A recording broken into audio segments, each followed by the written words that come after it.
এবার সোমালিয়ান জলদস্যুদের আটক করে ভারতে নিয়ে আসে দেশটির নৌবাহিনী। ৩৫ জন দস্যুকে বিচারের মুখোমুখি করার জন্য ভারতে মুম্বাই বন্দরে আনা হয়েছে বলে জানিয়েছেন কাতার ভিত্তিক সংবাদ মাধ্যম আল জাজিরা।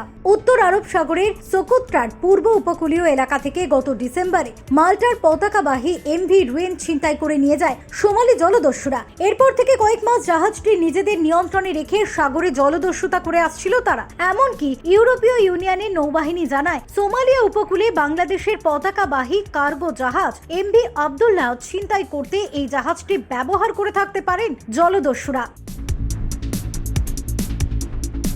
গত 17 মার্চ সোমালিয়া উপকূল থেকে প্রায় 260 নটিক্যাল মাইল দূরে জাহাজটির নিয়ন্ত্রণ নেয় ভারতীয় নৌ কমান্ডোরা। এ সময় জাহাজে থাকা 17 জন নাবিককে উদ্ধার করেন তারা। উদ্ধার হওয়া নাবিকদের মধ্যে মিয়ানমারের 9 জন, বুলগেরিয়ার 7 জন এবং অ্যাঙ্গোলার 1 জন ছিলেন। ভারতীয় নৌবাহিনীর মুখপাত্র বিবেক মাধওয়াল বলেছেন, ভারত মহাসাগরে 2011 সালে সোমালিয়া জলদস্যুদের হামলার ঘটনা প্রথম আলোচনায় আসে। তখন এসব হামলায় জড়িতদের বিচারের মাধ্যমে কারাগারে পাঠাতো ভারতীয় নৌবাহিনী। সম্প্রতি ছিনতাইয়ের কবল থেকে জাহাজ ও নাবিকদের উদ্ধার করে এবং জলদস্যুদের আটক করে সাগর ছেড়ে আসছিলেন নৌ সদস্যরা। অন্যদিকে মোজাম্বিক থেকে 55,000 টন কয়লা নিয়ে আরব আমিরাত যাওয়ার পথে গত 12 মার্চ ভারত মহাসাগরের সোমালীয় জলদস্যুদের কবলে পড়ে বাংলাদেশি পতাকাবাহী জাহাজ এমভি আব্দুল্লাহ। জলদস্যুরা জাহাজটির নিয়ন্ত্রণ নেয় এবং 23 জন নাবিককে জিম্মি করে। জানা যায় এমভি আব্দুল্লাহর মতো 2010 সালেও অপর একটি বাংলাদেশি জাহাজ জলদস্যুদের কবলে পড়েছিল। ওই জাহাজের নাম ছিল জাহান মনি। একই গ্রুপের মালিকানাধীন এই জাহাজটি 5 ডিসেম্বর অপহরণের শিকার হয়েছিল। জাহান মনি 2010 সালের 21 নভেম্বর ইন্দোনেশিয়া থেকে যাত্রা শুরু করে। এরপর সিঙ্গাপুরে এসে যাত্রা বিরতি করে। সিঙ্গাপুর থেকে 27 নভেম্বর গ্রিসের দিকে রওনা দেয়। সে সময় জাহাজটিতে প্রায় 41,000 টন নিকেলের আকরিক ছিল।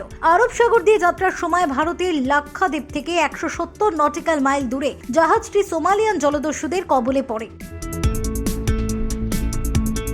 প্রত্যক্ষদর্শীরা বলছেন, সে সময় জলদস্যুরা ছোট ছোট জলযান নিয়ে জাহাজটিকে ঘিরে ফেলে। এরপর হুক এবং মই ব্যবহার করে জাহাজে উঠে আগ্নেয়াস্ত্রের মুখে নাবিক ও কর্মকর্তাদের জিম্মি করে ফেলে। দস্যুরা জাহানমনি জাহাজটিকে অপহরণ করে 11 ডিসেম্বর সোমালিয়ার উপকূলে একটি স্থানে নিয়ে যায়। এরপর তারা মুক্তিপণ হিসেবে $9 মিলিয়ন, যা বর্তমান বাজার মূল্যে 99 কোটি টাকা দাবি করে। এবার নতুন করে সোমালিয়ান জলদস্যুদের কবলে পড়েছে এমভি আব্দুল্লাহ।